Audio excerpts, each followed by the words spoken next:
ಎಲ್ಲರಿಗೂ ನಮಸ್ಕಾರ. ಎಲ್ಲರೂ ಹೇಗಿದ್ದೀರಾ? ಎಲ್ಲರೂ ಚೆನ್ನಾಗಿದ್ದೀರಾ ಅಂತ ಅಂದ್ಕೊಂಡಿದ್ದೀನಿ. ನಾನು ಕೂಡ ತುಂಬಾ ಚೆನ್ನಾಗಿದ್ದೀನಿ. ಭೂಮಿಕಾ ಅರುಣ್ ಯೂಟ್ಯೂಬ್ ಚಾನಲ್ಗೆ ಎಲ್ಲರಿಗೂ ಸ್ವಾಗತ. ಇವತ್ತು ನಾನು ಟೆಂಪಲ್ಗೆ ಹೋಗಿದ್ವಿ.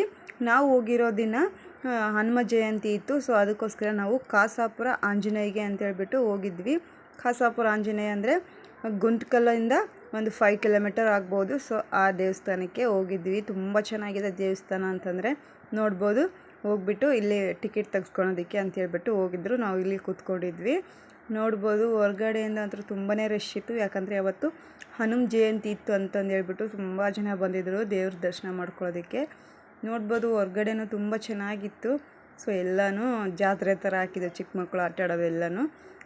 ಸೊ ನೋಡ್ಬೋದು ದೇವಸ್ಥಾನ ಹೊರಗಡೆಯಿಂದ ಈ ರೀತಿ ಕಾಣಿಸ್ತಾ ಇದೆ. ಸೊ ಒಳಗಡೆ ವೀಡಿಯೋ ಮಾಡ್ಕೊಳ್ಳೋದಕ್ಕೆ ಅಲೋ ಇದೆಯೋ ಇಲ್ಲೋ ಗೊತ್ತಿಲ್ಲ. ಸೊ ಇದ್ದರೆ ನಾನು ವೀಡಿಯೋನ ಮಾಡ್ತೀನಿ, ಇಲ್ಲಾಂದರೆ ಮಾಡೋದಕ್ಕೆ ಆಗೋದಿಲ್ಲ. ನೋಡಿ ನಾವು ಈಗ ಫ್ಯಾಮಿಲಿ ಸಮೇತನೇ ಹೋಗಿದ್ವಿ. ಒಂದು ಗಾಡಿ ಮಾಡಿಕೊಂಡು ಎಲ್ಲರೂ ಫ್ಯಾಮಿಲಿ ಎಲ್ಲನೂ ಕೂಡ ಹೋಗಿ ಬರಬೇಕು ಅಂತೇಳ್ಬಿಟ್ಟು ಹೋಗಿದ್ವಿ. ಹೊರಗಡೆ ಇಲ್ಲಿ ಟಿಕೆಟ್ ತೆಗೆಸ್ಕೊಳ್ಳೋದಕ್ಕೆ ಅಂತೇಳಿ ಹೋಗಿದ್ರು. ಸೊ ನಮ್ಮ ಪಾಪು ನೋಡ್ಬೋದು ಯಾವ ರೀತಿ ಆಟ ಆಡ್ತಾ ಇದ್ದಾನೆ ಅಂತೇಳ್ಬಿಟ್ಟು. ಅವನಿಗಂದ್ರು ಸ್ವಲ್ಪ ಆಟ ಆಡೋದಕ್ಕೆ ಪ್ಲೇಸ್ ಸಿಕ್ಕರೆ ಸಾಕು, ನಮ್ಮ ಹತ್ರನೇ ಬರೋಂಗಿಲ್ಲ, ಆ ರೀತಿ ಚೆನ್ನಾಗಿ ಆಟ ಆಡ್ತಿರ್ತಾನೆ.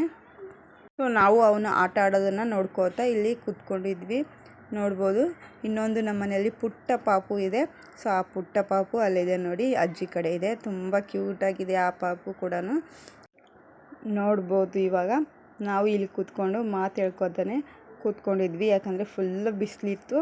ಸೊ ಫುಲ್ಲು ಬೆವರೆಲ್ಲ ಮಕ್ಕಳು ತುಂಬ ಎಲ್ಲ ಬೆವರು ಬರ್ತಾ ಇತ್ತು. ಸೊ ಅದಕ್ಕೋಸ್ಕರನೇ ಫುಲ್ಲು ಬಿಸಿಲಿದೆ ಅಲ್ವಾ ಅಂತೇಳ್ಬಿಟ್ಟು ಮಾತಾಡ್ಕೊತ ಪಾಪು ನೋಡ್ಕೊತಾ ಸೊ ಅಲ್ಲಿ ಕೂತ್ಕೊಂಡಿದ್ವಿ. ನಾವು ಹೋಗೋಷ್ಟರಲ್ಲಿ ಒಂದು ಸುಮಾರು 12 ಗಂಟೆ ಆಗಿತ್ತು ಅನಿಸುತ್ತೆ. 12 ಗಂಟೆಗೆ ಹೋಗಿದ್ವಿ ನಾವು. ನಮ್ಮ ಮನೆ ಬಿಟ್ಟಾಗ ಸೊ 10 ಗಂಟೆಗೆ ಬಿಟ್ಟಿದ್ವಿ ನಾವು. ಅಲ್ಲೇ ಹೋಗೋಷ್ಟರಲ್ಲಿ 12 ಗಂಟೆ ಆಗಿತ್ತು.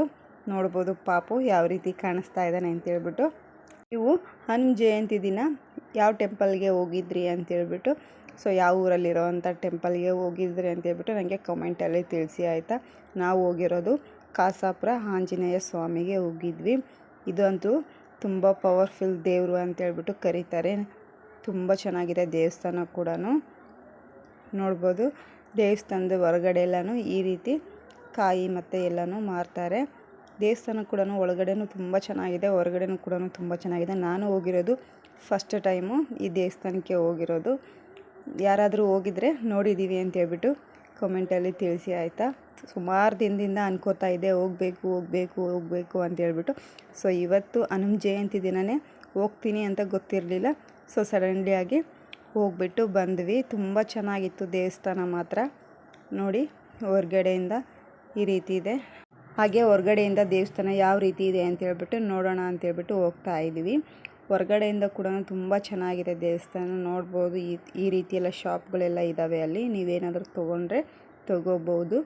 ನೋಡ್ಬೋದು ನಾನು ಪಾಪು ಸಿಕ್ಕಾಪಟ್ಟೆ ಬಿಸಿಲಿತ್ತು, ಆದರೂ ಕೂಡ ನೋಡಬೇಕು ಅಂತೇಳ್ಬಿಟ್ಟು ಹೋಗ್ತಾ ಇದ್ದೀವಿ.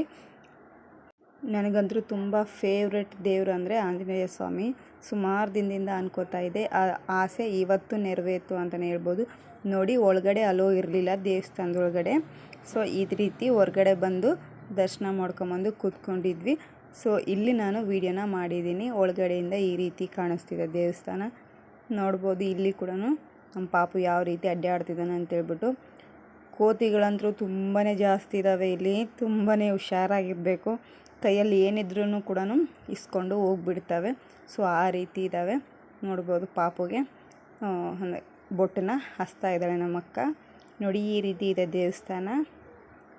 ಎಲ್ಲರೂ ದರ್ಶನ ಮಾಡ್ಕೊಂಬಂದು ಈ ರೀತಿ ಫ್ಯಾಮಿಲಿ ಎಲ್ಲ ಕೂತ್ಕೊಂಡಿದ್ವಿ. ತುಂಬ ಚೆನ್ನಾಗಿತ್ತು ಅಂತಲೇ ಹೇಳ್ಬೋದು. ಈ ರೀತಿ ಫ್ಯಾಮಿಲಿ ಸಮೇತ ಹೋಗಿರೋದು ನನಗಂತೂ ತುಂಬಾ ಖುಷಿ ಕೊಟ್ಟು. ಈ ಪುಟ್ಟ ವಿಡಿಯೋ ಒಂದು ಸ್ವಲ್ಪನಾದರೂ ಇಷ್ಟ ಆದರೆ ಲೈಕ್ ಮಾಡಿ, ಕಮೆಂಟ್ ಮಾಡಿ, ಪ್ಲೀಸ್ ಸಬ್ಸ್ಕ್ರೈಬ್ ಮಾಡಿಕೊಂಡು ವೀಡಿಯೋಸ್ನ ನೋಡಿ ಫ್ರೆಂಡ್ಸ್.